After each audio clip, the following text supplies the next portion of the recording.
Hello, everyone. Welcome to Hero English Club. I'm Maya. And I'm Mason. I'm so excited you're here with us today. Me too. I really like today's topic. Talk about yourself.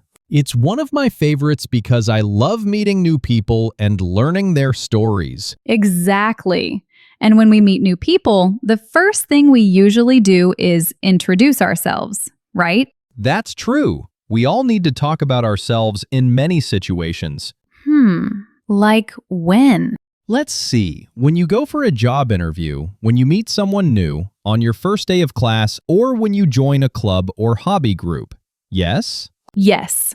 And sometimes, even when you travel or start a new course online, you often have to say something about who you are. So today, we'll help you learn how to do that, simply and naturally. Let's start with a few examples to make everything clearer. We are going to listen to some people from different countries talk about themselves and share a little bit about their lives. That's a great idea. Here's our first one. Let's meet Sarah from Spain. Hello everyone, my name is Sara and I'm from Spain. I'm 22 years old. I live in a small city near Madrid. I'm a student at university and I study English because I want to travel and meet people from other countries. In my free time, I like listening to music and playing the piano. My friends say I'm a friendly and positive person. I love learning new things every day. That's great! Now, let's meet Ismail from Malaysia. Let's hear how he talks about himself. Hello everyone, my name is Ismail and I'm from Malaysia. I'm in my 30s and I work as a school teacher. I really enjoy teaching because I love helping my students learn and grow. Whenever I get the chance, I go scuba diving. It's my favorite way to unwind. Malaysia has incredibly beautiful islands and it's a great place to see colorful sea creatures. My friends say I am a patient and easygoing person. I am learning English to communicate better with people from other countries and to travel confidently. Wow, I loved his introduction. Now let's listen to a short dialogue between two people. They're meeting for the very first time in class. Hi there. Is this your first day in class too? Yes, it is. I just arrived last week. My name's Yuki. Nice to meet you, Yuki. I'm Hamisi from Tanzania. Oh, that's great. I've never met anyone from Tanzania before. What brings you here? I came to improve my English and study business. How about you? I'm here for 6 months. I'm studying English because I want to work in tourism. That sounds exciting. How do you like the class so far? It seems fun. Everyone's so friendly. And you? I feel the same. I think we'll learn a lot together. Yes. Let's do our best. Those were some great examples, right? Next, it's time to learn how you can make your own introduction. So, what's the first thing we usually say when introducing ourselves? Our name, of course. But there's more than one way to do that in English. Right. I usually say, "My name is Maya." That's simple and polite. Exactly. My name is the most common and polite way. It works in any situation. A job interview, a new class, or a formal meeting. But when we meet students or friends, we often say, "I'm Maya." That sounds more relaxed and friendly. Yes, I'm is perfect for casual situations. It feels natural when you're talking to people your own age or in a friendly setting. And sometimes we teach our students to say, "You can call me," especially if their name is long or hard to pronounce. Exactly. For example, my name is Yukiko, but you can call me Yuki. It's a great way to make introductions easier. So to recap, my name is for polite or formal situations. I'm for friendly, casual ones. You can call me when offering a nickname. Nicely said, Maya. Thank you, Mason. See, even teachers can introduce themselves in different ways. All right, let's move on to talking about your hometown or country. There's more than one way to express it in English. That's right. The most common way is to say I'm from, followed by the name of your country or city. For example, I'm from Brazil, or I'm from France. Exactly. You can use I'm from in almost every situation, formal or casual. Another way is I come from. It means the same thing, but it sounds a little more formal or traditional. Yes. You'll often hear that one in speeches or interviews, especially when people want to sound polite or proud of their home country. And here's another one. I live in. We use this when we're talking about where we stay right now, not necessarily where we were born. I live in New York, but I'm from Brazil. That's a great example. I'm from is about your origin, where you were born or raised, and I live in is about your current home. Let's help our listeners try it out too. Sure. Repeat after me, everyone. I'm from Belgium. I come from Mongolia. I live in Indonesia. Excellent! You're doing great. All right. Once you've said your name and where you're from, you can tell people what you do. Yes, that means your job or what you're studying. And again, there are a few ways to say it. The most common one is I'm a followed by your job. For example, I'm a teacher or I'm a lawyer. That's right. But remember, if your job starts with a vowel sound, like engineer or artist, you say an instead of a. I'm an engineer. Or I'm an artist. Good reminder. And if you want to sound a bit more formal, you can say, I work as, followed by your job title.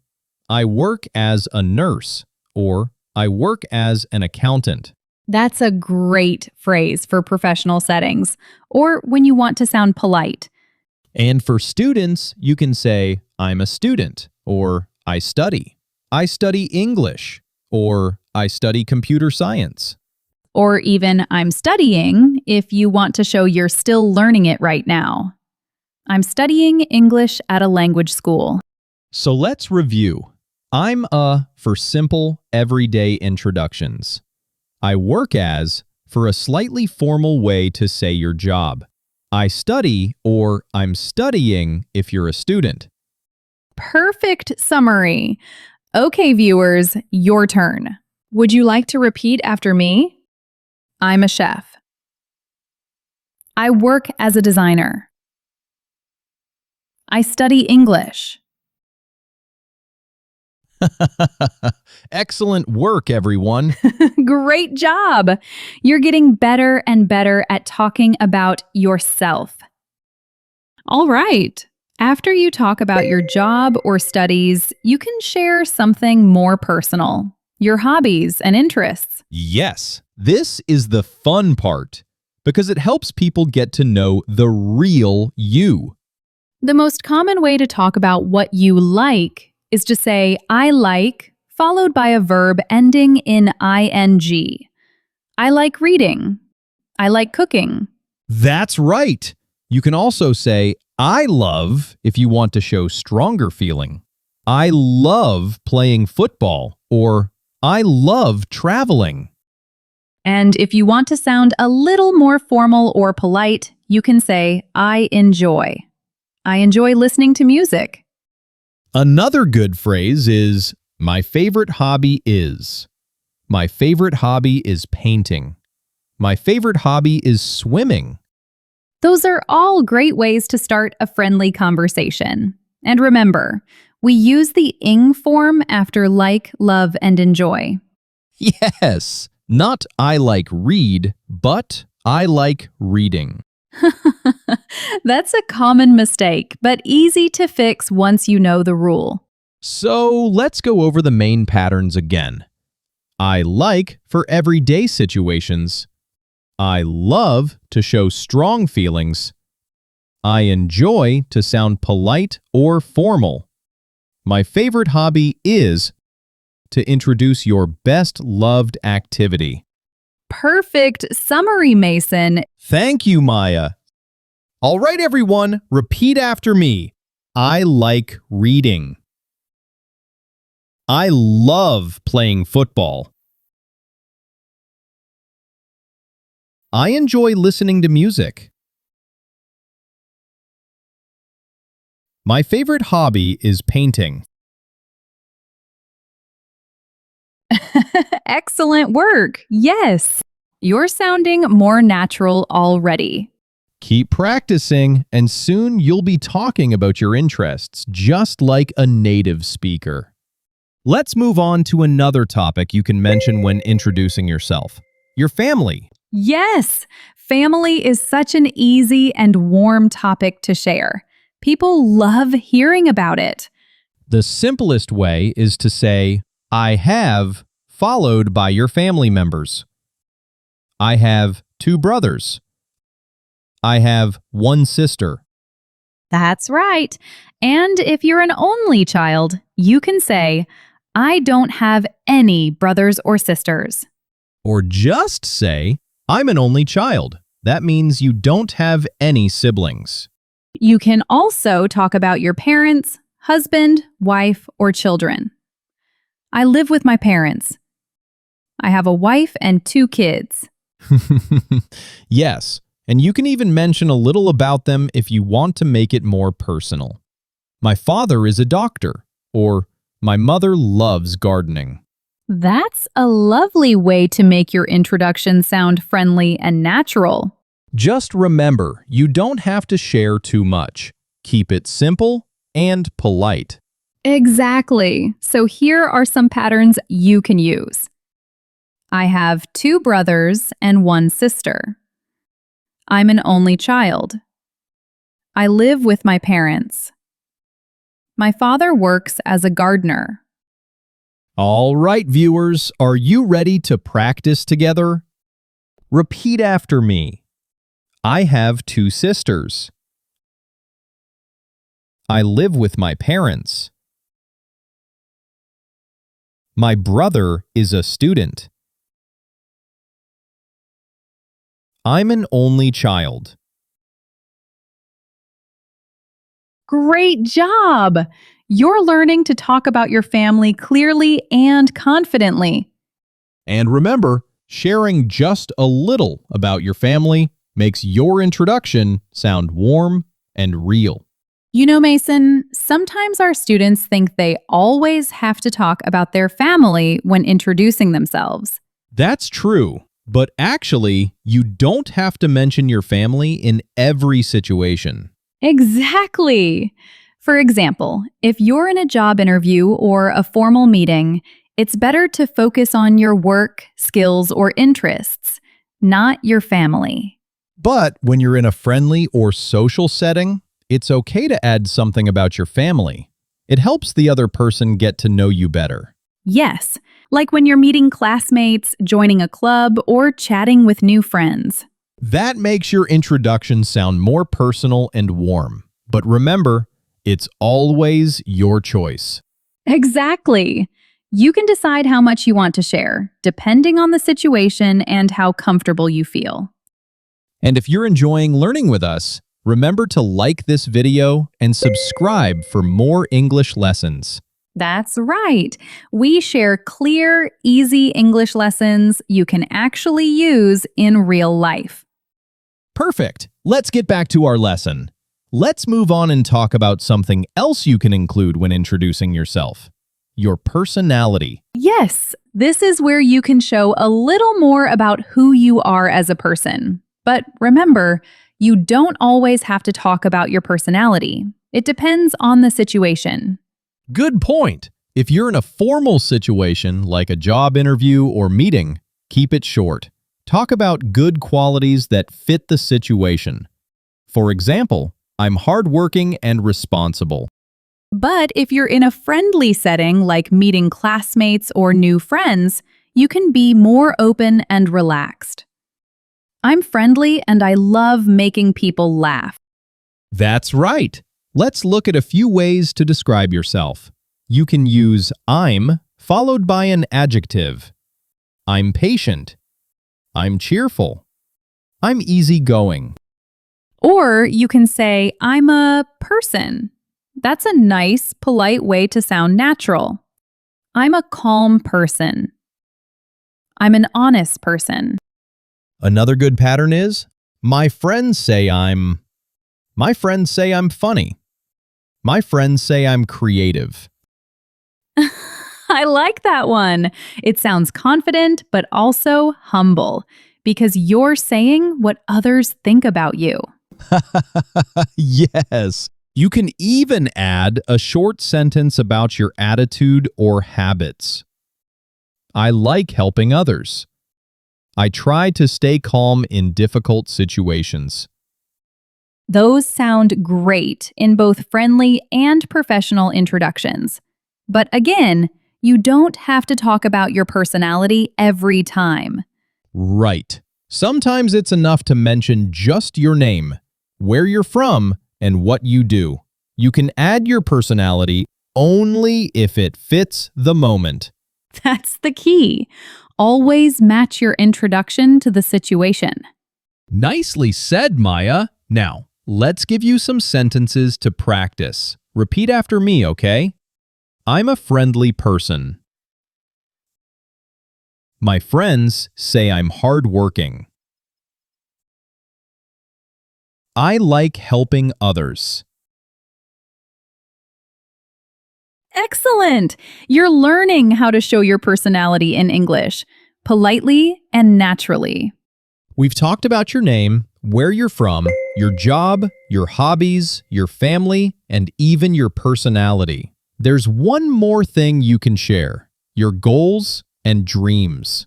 Yes, this part can make your introduction really special because it shows what's important to you and what you're working toward. But just like before, you don't have to talk about your goals in every situation.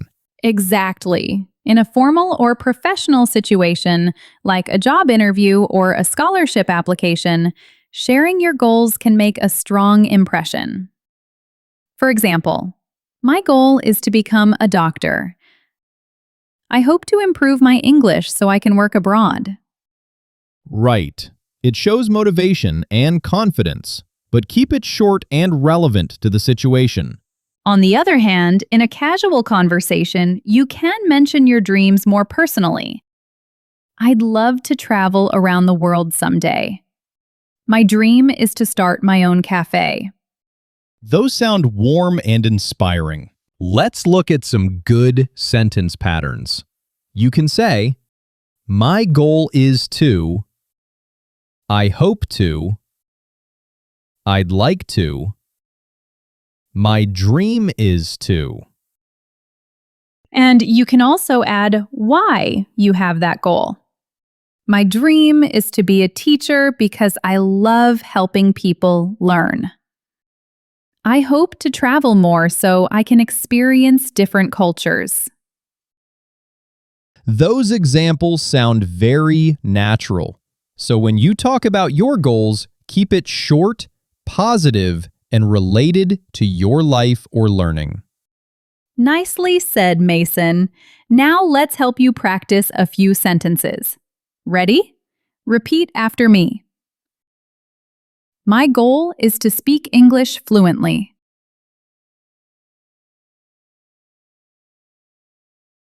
I hope to work in another country. My dream is to become a doctor.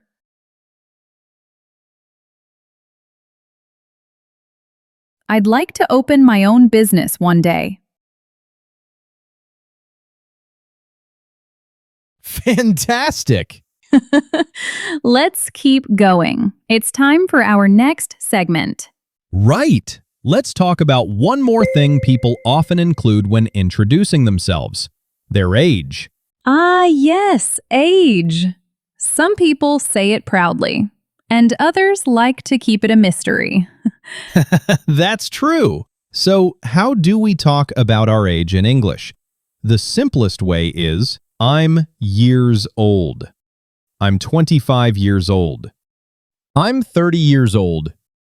And sometimes you can drop the words years old if it's clear from the context. I'm 25 works perfectly too. Right. Both are correct. It just depends on how formal you want to sound. But do we always have to talk about age? Not really. You don't need to mention it in every situation.